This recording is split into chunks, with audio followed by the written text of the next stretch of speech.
वालेकुम दोस्तों, आज है 19 अगस्त बरोज़ पीर। तो आइए देखते हैं आज की लेटेस्ट मजीद अपडेट्स। शहर हैदराबाद और मुज़ाफ़्फ़र इलाकों में तालाबों और झीलों की तहफ़्फ़ुज़ के लिए नौ कायम शुदा इदारा हैदरा की कार्रवाई जारी रही। इतवार होने के बावजूद हैदरा के अहकाम ने गंडीपेट में वाक़े आबगिर इलाके में मौजूद गैर मुजज़्ज़ा तामीरात को मुंहदम कर दिया, जबकि मुक़ामी अफराद ने मज़म्मत की कोशिश की, जिस पर इन्हें हिरासत में ले लिया गया। बताया जा रहा है कि उस्मान सागर के आबगिर इलाकों में 2 अपार्टमेंट्स गैर कानूनी तौर पर तामीर किए गए थे और अहकामी झीलों और तालाबों के तहफ़्फ़ुज़ के मकसद से इन अपार्टमेंट्स की इंतजामी की कार्रवाई अंजाम दी गई। इंतजामी कार्रवाई के मौके पर ज़ायद पुलिस फोर्स को भी तैनात किया गया था। बताया जा रहा है कि बाज़ मुक़ामी अफराद ने मज़म्मत की कोशिश की, लेकिन पुलिस ने इन्हें हिरासत में ले लिया। इसी दौरान हैदरा के कनेक्शन एवी रंगनाथ ने कहा है कि शहर हैदराबाद में वाक़े मुख्तलिफ झीलों में कचरा डालकर गैर मजाज कब्जे में मुलव्वस अफराद की फहरिस्त मौजूद है। इन्होंने कहा है कि अगर बड़े पैमाने पर नाजायज कब्जे हुए हैं, लेकिन सिर्फ जिम्मेदारों के खिलाफ कार्रवाई की जा रही है। रियासत तेलंगाना में मुसाफिरीन के लिए जल्द ही इलेक्ट्रिक सुपर लग्जरी बसेस मुतारुफ करवाई जाएंगी। पहले मरहले में करीमनगर, हैदराबाद और निजामाबाद और हैदराबाद के दरमियान ये बसेस चलाई जाएंगी। इन बसों को हुकूमत की जानिब से ई सुपर लग्जरी का नाम दिया गया है। आरटीसी की जानिब से करीमनगर डेपो को 35 और निजामाबाद डेपो को 13 बसेस मुख्तस की गई है। फिलहाल आरटीसी खानगी कंपनियों से इलेक्ट्रिक बसों को किराए के तौर पर हासिल करेंगी। फिलहाल शहर हैदराबाद में इन बसों को सिटी बस के तौर पर शुरू किया गया है। जल्द ही हैदराबाद, विजयवाड़ा और दीगर रियासतों के लिए ये बसें शुरू की जाएंगी। इन बसों में एसी, नॉन एसी और मेट्रो डुप्लेक्स बसें शामिल हैं। इलेक्ट्रिक बसों में सुपर लग्जरी को पहली मरतबा मुतारिफ कराया जा रहा है। जल्द ही वजीर ट्रांसपोर्ट पूनम प्रभाकर इन बसों का आगाज करेंगे।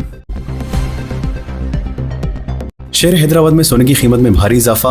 शहर हैदराबाद में गुज़िश्ता हफ्ते से सोने की कीमत में इजाफे का रुझान बरकरार है और इतवार को 24 खीरात सोने की कीमत में 1150 रुपए का इजाफा हुआ है, जबकि 10 ग्राम सोने की कीमत 72,770 रुपए बताई जा रही है। जबकि बरोज़ जुम्मे के दिन सोने की ये कीमत 71,620 रुपए थी और इसी तरह कीमत में फी तोला 1,150 रुपए का इजाफा हुआ है। वाज़ेह है कि गुज़िश्ता महीने सोने पर कस्टम ड्यूटी में कमी के ऐलान के बाद इसकी कीमतों में खातिर खा कमी आ गई थी। ताहम अब सोने की कीमतों में इजाफे का रुझान चल रहा है। जैसे ज़ायद मुसाफिरीन आरटीसी बस के पिछले टायर्स निकल गए। ड्राइवर की चौकसी से बड़ा हादसा टल गया, तमाम मुसाफिरीन महफूज। गुंजाइश से ज़ायद मुसाफिरीन पर आरटीसी बस के पहिए निकल गए।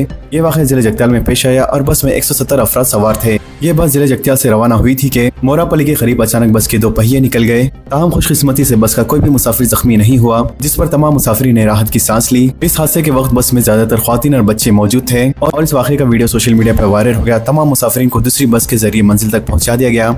बताया जाता है कि बस के एक जानिब से 2 पिछले टायर निकल गए और ये टायर करीबी झाड़ों में चले गए और इस बस की मरम्मत करते हुए इसे बस डिपो पहुंचा दिया गया। चीफ मिनिस्टर रविंद्र रेड्डी ने रियासत की तमाम ख्वातीन को रक्षाबंधन के मौके पर मुबारकबाद दी। इन्होंने कहा कि राखी का त्योहार, जो कि बहन भाई में मोहब्बत की अलामत है, सबको खुशी से मनाना चाहिए। इन्होंने कहा कि रियासत में कांग्रेस की अवामी हुकूमत ने ख्वातीन को बाख्तियार बनाने के साथ साथ इन्हें करोड़पति बनाने के अज़म के साथ जदीद प्रोग्रामों का भी आगाज किया है, जहां 6 जमानतों में महालक्ष्मी स्कीम के तहत पहली ख्वातीन को बस में मुफ्त की सफर की सहूलत दी गई है। तो वहीं दूसरी जानिब 500 रुपए में गैस सिलेंडर और 200 यूनिट तक मुफ्त बरखी सरबराही की स्कीमात को भी लागू किया गया है। चीफ मिनिस्टर रविंद्र रेड्डी ने कहा है कि उनकी हुकूमत ख्वातीन के तहफ़्फ़ुज़ के लिए मुनासिब इक़दाम कर रही है। ख्वातीन की तरक्की और बहबूद पर किसी भी किस्म का समझौता नहीं किया जाएगा। चीफ मिनिस्टर रविंद्र रेड्डी ने यकीन दिलाया है कि उनकी हुकूमत ख्वातीन के लिए हमेशा दस्तयाब रहेंगी और सबके आशीर्वाद से हुकूमत काम करेंगी। दोस्तों, और इस तरह के लेटेस्ट एंड फास्ट अपडेट्स के लिए हमारे चैनल के साथ जुड़े रहें। वीडियो को ज़्यादा से ज़्यादा शेयर करें और चैनल को सब्सक्राइब करके बेल आइकन प्रेस करना ना भूलें।